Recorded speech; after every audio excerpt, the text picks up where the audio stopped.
Hello everybody and welcome.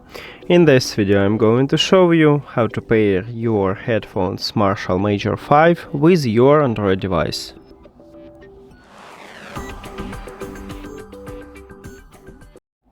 You have to start by open Settings and then go to Connected Devices. Now click Pair New Device at the top, and after that on the right ear cup we have this multifunctional button. You need to press and hold it until the LED light near to the USB-C port start blinking blue. When your headphones is turned off, of course. So press and hold,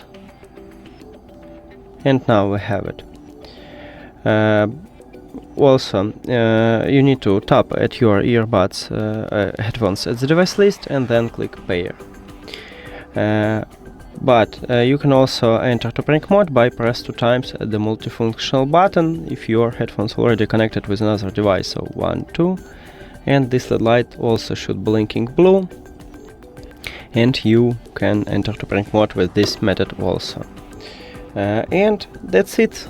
Thank you for watching this video. If you found it helpful, please consider subscribing to channel and leave the like on the video. See you later.